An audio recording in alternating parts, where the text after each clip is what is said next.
Hello, what's happening? Brian Dawson checking in. Afternoon radio personality, K97.5. I am a regular with this segment now, as you've probably seen me several times this month. But this is a very important month. We're highlighting a very serious and important subject in our community. We're talking about human trafficking awareness. And this young lady who's going to introduce herself, because matter of fact, if she's on this show anymore, I'm going to get her to co-host it because she's been on this so much. I speak to her every day. Very, very valuable asset in our community and fighting a very worthy cause. So tell them who you are and what you do and the organization you represent. All right. So, hi, Brian. I am Kiricka Yarbough Smith, and I am the Director for Human Trafficking Programs under the Department of Administration's Council for Women and Youth Involvement Office. That's my long extended title. So, Kiricka, my dear friend, is very qualified to be talking about what we're talking about today. But today we're kind of focusing on your agency because folks need to know that they have help. That help exists, and we got people helping that's ready to help them. So, what is the North Carolina Council for Women and Youth Involvement? What is it? So great question. So our office was established in 1963 in order to really inform the legislators and our governor on key issues that impact the lives of women, youth, and their families in North Carolina. And so we provide services and resources, specifically funding, to all of the domestic violence and sexual assault agencies across the state. Okay. So we talk about victims and support. What exact support do y'all offer? Yeah, so specifically, I talked a little bit about the fact that we do domestic violence and sexual assault work. But when we talk about our human trafficking program, we do quite a few things. I think I manage a lot of programs that kind of support human trafficking work across the state. One of those programs is housing. So we provide resources, referrals, and really connect survivors and service providers who work with survivors to resources to kind of help them with housing and making sure they have that. We also have our CNC program, which is SEENC, and it's Seek, Engage, and Empower North Carolina. And so we have an online training curriculum, and we can also put that link up as well for people. It's at www.SEENC.org. But that is an online training curriculum that people can go on and take to learn more about human trafficking, from learning what the signs are, how to identify it, how to work with the survivor, to really how do you collaborate and how do you make sure that they have everything they need as they're coming out of the situation and trying to heal. Right. And so that curriculum is self-paced, Brian. It's free. We want everybody who can to go online and take it, and you get a certificate at the end. Right. Fantastic. And you may have covered this, but I just want to make sure, what outreach methods are used, in your organization?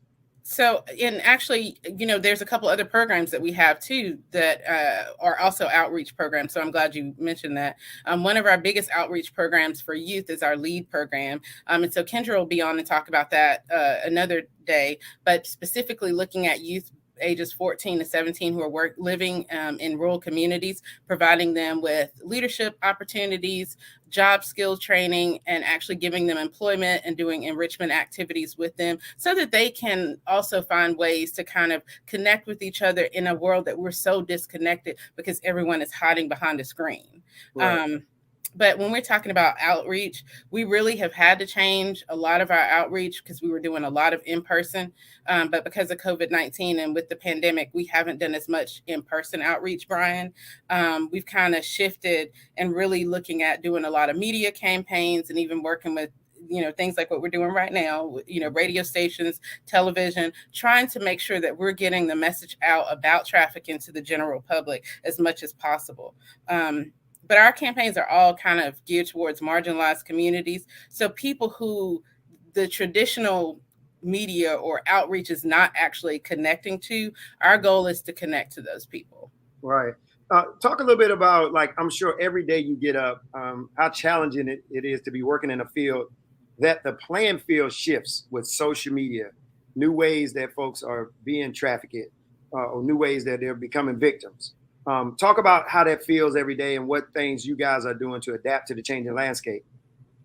Yeah, that's such a loaded question, Brian, because I think my biggest thing right now is self-care, because it is exhausting because every time you think that you found a way to kind of reach, youth or reach other victims or survivors, there's a new method that traffickers have come up with in order to connect to them too. So it's like the same things that we're trying to do to protect them, they're also using those same things to traffic them and make them vulnerable. And so like we're doing these media campaigns and outreach and we're doing social media, traffickers are using social media. We're trying to go out in local communities, go to the schools, working with they're using the same method. They're going to the schools and, the different homeless shelters. We know a lot of times even with trafficking, one of the number one places that people are recruited from are homeless youth shelters. When people are at their lowest points, that's when a lot of times traffickers will find them. And so it is very hard for us right now when so many people are at their lowest point, in particular, knowing, for instance, with COVID, the numbers are astounding right now. And so people are feeling really hopeless and feeling a little bit despair, and traffickers are really targeting and using that. Mm-hmm. So real quick, it could be somebody online that's experiencing this or they know of a situation. Give them some contact info. So I would say one, we have an online directory of all the domestic violence and sexual assault and human trafficking programs across the state online. And so that resource guide is on our website. So please feel free to go over to our website because you can connect to someone in your local community. But also, if you know of a human trafficking situation, we're going to say this over and over again, it is so important to reach out to that National Human Trafficking Hotline because they can connect you with the program in your local community or with us or whoever that can help you at that given moment. And so that number is 1-888-373-7888. Or you can text Be Free to 233-733. Mm-hmm. Now, I know we mentioned that, but I don't want to gloss over it. So let's talk a little bit about this CNC program. I think I said it right. Mm-hmm. CNC program, the online training curriculum. Describe that.